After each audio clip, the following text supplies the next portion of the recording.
Brigitte.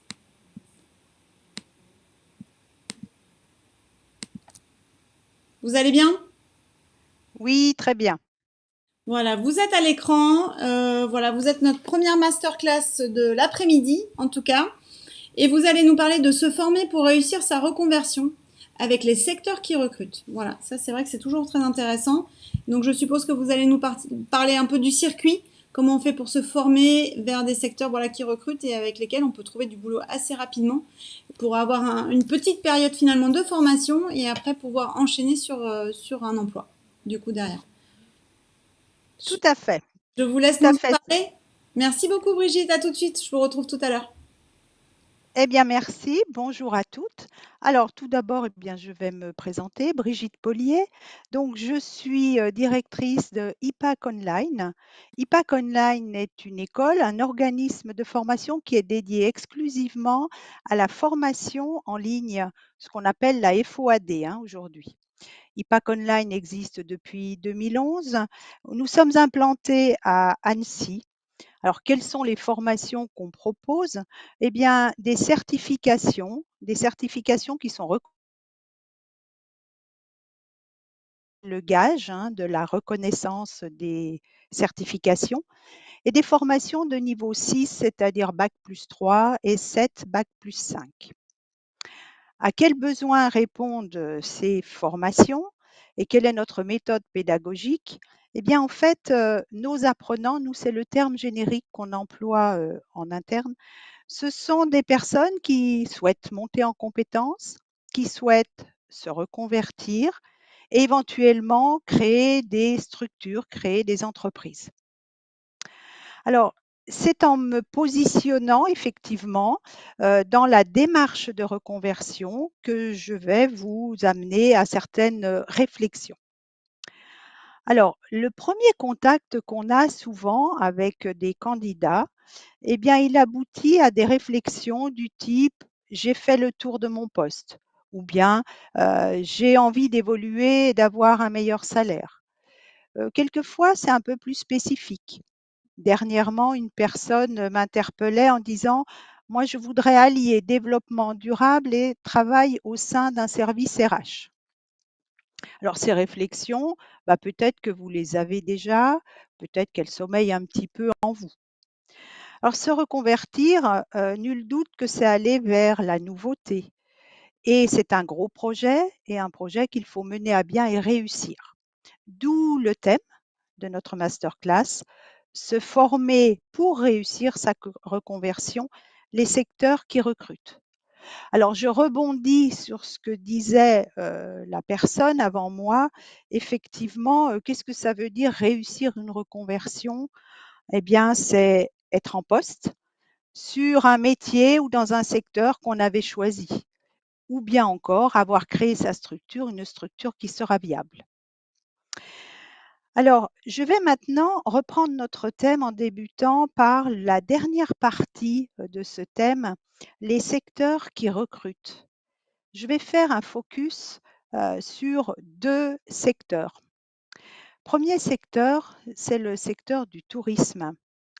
Alors on l'entend, le tourisme est un secteur qui recrute, qui manque de main-d'œuvre. Bien sûr que la Covid est passée par là et on évoque beaucoup l'hôtellerie et la restauration. C'est une réalité, mais pas que. Aujourd'hui, il y a quand même des questionnements de fond qui circulent dans notre société, qui sont liés à l'environnement, qui sont liés aussi à des modes de consommation qui ont évolué. Et on parle de tourisme durable, on parle de digitalisation. Alors, voilà un exemple qui montre que la reconversion, elle touche un secteur, mais qu'il y a aussi des nouveautés qui vont apparaître et qu'il faut être à l'affût, à l'écoute de tout ça. Une reconversion dans ce secteur du tourisme, elle va avoir du sens, on donne du sens à son travail au travers de l'environnement. Elle revient bien sur l'activité économique puisqu'on sait que c'est un secteur très important en France.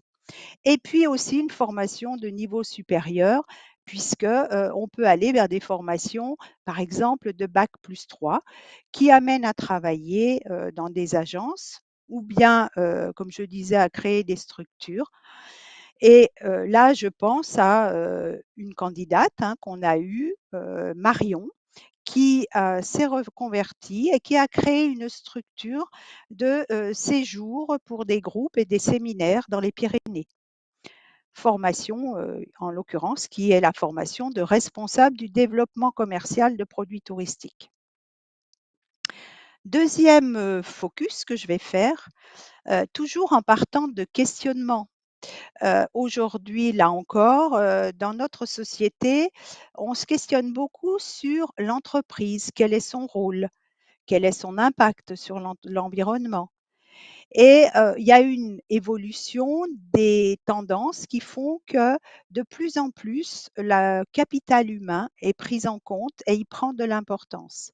Et ce capital humain au sein d'une entreprise, c'est le service RH qui va le gérer et le développer.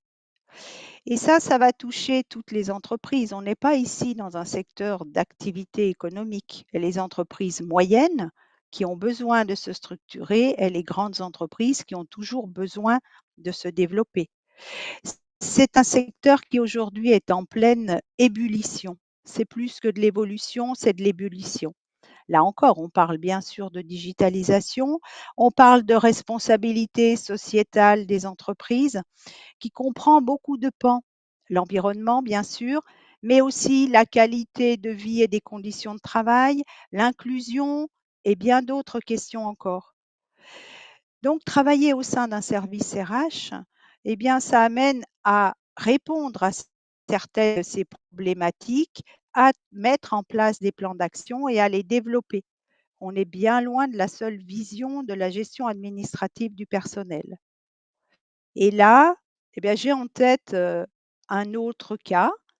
C'était Sébastien qui est arrivé dans une formation donc de ressources humaines, sans avoir travaillé dans ce domaine, qui s'est formé et qui est aujourd'hui DRH d'un groupe immobilier important. Alors, des formations dans les ressources humaines, il en existe de différents niveaux nous concernant. Par exemple, nous avons la formation de responsable de gestion des ressources humaines, qui est une formation de niveau 6, qui permet d'avoir une vision de toutes les fonctions RH dans les connaissances et la mise en œuvre. Et puis, une formation de niveau 7, manager des ressources humaines. Et dans ce secteur RH, ben, il y a encore une nouveauté qui apparaît depuis, c'est pas quelques années, c'est quand même plus récent. Comme dans tous les secteurs, il y a de plus en plus d'informations à traiter, de plus en plus de data. Et ces data, eh bien, elles nécessitent d'être traitées sous un angle d'expertise. Et là, on parle de la gestion sociale. Donc la gestion sociale, eh bien, il y a des métiers qui sont spécifiques aujourd'hui. Par exemple, responsable paix et administration des ressources humaines. C'est une formation qu'on a et il en existe d'autres. Alors pourquoi ces focus? Parce qu'il est important de voir que quand on a un projet de reconversion, c'est très lié, tout au moins dans son choix, à l'évolution aussi de la société. Alors, j'ai un exemple très récent sur une formation aussi en ressources humaines pour montrer que, là encore, je rebondis sur ce que disait la personne, tout à l'heure. On fait une formation, doit pouvoir aboutir à un emploi et rapidement. Je pense à Laura qui vient de terminer une formation de manager en ressources humaines. Elle a fait un stage puisque, c'est ce qui va permettre d'aller se frotter au terrain et puis de travailler les compétences. Suite à ce stage, on lui a proposé un poste et au cours de sa formation, elle a dû travailler sur un sujet spécifique dans le cadre d'une mission d'expertise et finalement, eh bien, dans ce poste, on l'a nommée chargée de mission pour travailler sur la RSO, responsabilité sociétale des organisations. Donc on est bien à la fois sur un métier, sur un poste, s'est reconverti, on a un poste et puis avoir le sens qu'on recherche souvent aujourd'hui.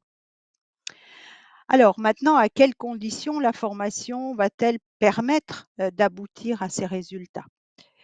On Je viens de le dire quelque part au travers des développements qui ont été faits.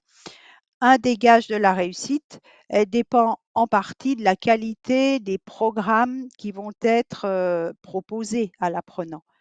Les programmes doivent être au plus proche de la réalité et des besoins des entreprises, mais ils doivent aussi évoluer régulièrement puisque, bah, on le sait tous aujourd'hui, on le donc ça, c'est l'organisme, on va dire certificateur. Chez nous, c'est IPAC qui travaille dans ce domaine et qui doit s'entourer de professionnels. Mais c'est aussi dans la formation. Il doit y avoir un travail sur les soft skills, c'est-à-dire les compétences comportementales, puisque c'est lorsqu'on a ces compétences qu'on va décrocher l'emploi. Il y a eu une intervention ce matin à ce niveau et donc ça va bien dans ce sens-là et ça doit faire partie de la formation. Nous concernant, ça en fait partie. Mais malgré tout, la réussite, bah, elle dépend quand même, d'une envie de départ. Elle va dépendre de vous. Donc vous avez une envie, vous avez une idée, mais il faut passer de l'idée au projet. Alors, comment est-ce qu'on fait pour passer de l'idée au projet? Bah, il y a une démarche qui est une démarche, qu'on peut, au départ qualifier, de personnelle. Vous questionner sur quelles évolutions vous tentent, vous questionner sur quel métier vous tente, mais aussi, regarder, l'existant et là, il s'agit d'une analyse, de vos compétences actuelles. Il ne s'agit pas, parce qu'on dit reconversion, d'oublier de mettre une croix sur, ce qui a existé ou ce qu'on a pu faire avant, parce qu'il y a des compétences transversales. Et puis ensuite, il faut faire des recherches. Quand on veut se reconvertir, ça nécessite d'être curieux. Alors ces recherches, elles vont se faire grâce à des contacts d'entreprise, grâce à des entretiens et grâce à des conseils de professionnels. Et c'est peut-être là qu'on va arriver, ce que je peux dire à la deuxième condition pour que ça fonctionne bien, eh bien, c'est un contact que vous allez avoir avec un organisme de formation. Lors de ce contact, il va s'agir de vérifier l'adéquation de votre projet avec les métiers, avec les compétences de la certification qui sont envisagées. Il ne s'agit pas simplement de dérouler un programme, c'est vraiment cette adéquation qui doit être travaillée et éventuellement, eh bien, envisager un parcours qui soit adapté à votre profil. On doit pouvoir vous le proposer et aussi prendre en compte dans ces questionnements, dans cette démarche, votre environnement personnel. Pourquoi ça? Parce que lorsqu'on est sur la formation à distance, eh bien, on sait que ça implique obligatoirement, il y a un impact obligatoire sur sa vie personnelle. Donc, il faut se questionner là-dessus pour avoir une bonne mesure. Et sans oublier le dernier point, c'est la faisabilité financière. Là aussi, je crois que ça a déjà été évoqué, que ça le sera encore. Et là, l'organisme de formation, nous, IPAC Online, on le fait dans ce sens-là. On a une connaissance des dispositifs financiers, on a une connaissance des institutions qui peuvent vous aider et on va vous aiguiller vers ces dispositifs et vers ces organismes. Alors là, j'évoque le CPF, j'évoque Pôle emploi, j'évoque Transition Pro notamment. Et finalement, après cette étape, eh bien, on va avoir la décision, go ou no go. Alors le no go, ben, ça arrive hein, quelquefois, ben, ça ne matche pas finalement entre l'idée et puis la réalité. Eh bien, on se rend compte que le projet, ben, il n'est pas celui qui avait été ou pas viable ou pas celui qui avait été envisagé. Quelquefois, le no-go, bah, c'est simplement un report dans le temps. Je l'évoquais, il faut prendre en compte une situation personnelle. Donc, ça peut être un report. Et puis, quand c'est le go, eh bien, va commencer la formation. Et là, troisième élément qui est lié à la réussite, troisième condition, il faut que la formation vous donne un environnement qui soit un environnement technique, un environnement d'accompagnement que l'organisme de formation va vous proposer et qui soit adéquate. Qu'est-ce que ça veut dire un environnement adéquat? Ça veut dire un environnement organisé, un environnement communicant, très important, et il faut une disponibilité. Quand on est en formation à distance, le maître mot, c'est agilité, flexibilité, et souvent, les personnes ont peur d'être seules. Donc, c'est la qualité de l'accompagnement qui va faire que la réussite aussi sera là. Alors, cet accompagnement, qu'est-ce que ça veut dire encore une fois concrètement? Eh bien, concrètement, ça veut dire dans vos apprentissages. Si vous êtes dans un domaine où il y a des apprentissages qui sont des apprentissages techniques, des apprentissages approfondis dans certains domaines, eh bien, vous aurez besoin d'avoir à vos côtés des personnes qui vont répondre à vos questions, qui seront des professionnels. Donc ça, ce sont les formateurs qu'on peut qualifier de spécialistes de la matière. Mais ce n'est pas suffisant. Il faut que vous soyez accompagné, surtout quand les formations sont un peu longues dans le temps, ce qui est souvent le cas quand on est sur des niveaux 6 et 7. Chez nous, l'accompagnement, on parle de responsable pédagogique. L'accompagnement, il est fait par cette personne en proximité avec chaque apprenant, puisqu'il y a un contact direct. Et le responsable pédagogique est dédié à sécuriser le parcours, l'avancée du parcours. Le responsable pédagogique, et il doit y avoir toujours quelqu'un au sein de l'organisme de formation qui soit là pour répondre à vos questions, en utilisant bien sûr tous les moyens de communication modernes, hein, le téléphone, la visio, le canal le plus adapté selon le type de question. Alors, on le sait, une reconversion, elle se fait souvent à un moment de la vie où il y a des contraintes professionnelles, des contraintes personnelles, et il faut concilier tout ça. Donc, le soutien, la flexibilité sont là pour arriver à bon port. Et c'est toute cette démarche préalable, ce sont les questions que vous aurez posées, la qualité des réponses, la transparence des réponses qui font que vous aurez les éléments pour aller vers cette réussite dans votre projet. Et finalement, la réussite, c'est quoi? C'est un mélange de rigueur dans la démarche pour trouver la bonne formation et puis ensuite de l'agilité et de la proximité pendant la formation. Mais le jeu en vaut la chandelle. Nous avons beaucoup d'exemples bien dans leur poste et qui sont dans ce qu'ils avaient envisagé. Alors maintenant, cette démarche, on est en formation. Le but, c'est de réussir la certification. Eh bien, je vous propose maintenant d'échanger donc soit vos remarques, soit vos questions au travers de l'échange qu'on va avoir maintenant sur le développement que j'ai pu vous donner là en quelques minutes sur la démarche vers une reconversion réussie.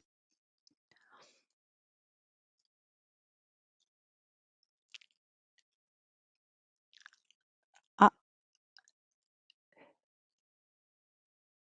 Merci Brigitte pour votre intervention qui était très intéressante. Ça me fait penser à effectivement une visiteuse qui est venue sur le salon de Bordeaux aussi, qui finalement était dans un domaine de la restauration et en quelques mois, moins de 3 mois je pense, elle a été formée effectivement pour tout ce qui est gestion de paye. Et très rapidement, elle a quitté la restauration, formation gestion de paye. Elle a trouvé du coup un emploi vraiment tout de suite, effectivement. Et donc là, ça lui a permis de se rééquilibrer au niveau de la famille, rééquilibrer au niveau de son organisation personnelle et surtout pas de perte de salaire puisque du coup ça s'est fait assez rapidement. Donc du coup avec une gestion très très pratique, très rapide. Du coup merci beaucoup. tout à fait. Et dans ces cas-là, c'est vrai que les outils sont importants, ce qu'on disait, être proche du terrain, donc travailler sur des outils d'entreprise. Exactement. Voilà. Alors du coup pour le moment on n'a pas de questions. En tout cas, merci beaucoup. Il n'y a pas forcément d'interaction, mais on peut dire qu'on peut vous retrouver sur le salon en présentiel de Lyon le 23. Tout à C'est fait. le vendredi, donc de 9 Oui. h à 17 h. Que vous avez également des rendez-vous dispo sur notre page salonprofessionnel.com. Vous cliquez sur le petit bouton rendez-vous qui est sur le site internet. Donc vous avez encore des disponibilités, je pense, aujourd'hui et demain. Voilà, si on veut vous poser vos questions, n'hésitez pas, mesdames, hein, si vous avez vraiment envie d'avoir une interaction en direct avec Brigitte pour voilà, vraiment développer votre parcours personnel, parce que c'est toujours compliqué de poser des questions au niveau personnel sur un chat ou sur une visio.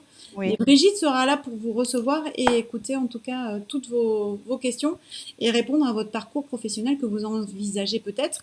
Donc si on rappelle Brigitte, vos secteurs, les secteurs qui recrutent pour vous en quelques mots, c'est donc la paye, c'est ça? Le secteur de Alors, la paye, secteur qui recrute, la paye en tant qu'expertise au niveau des RH.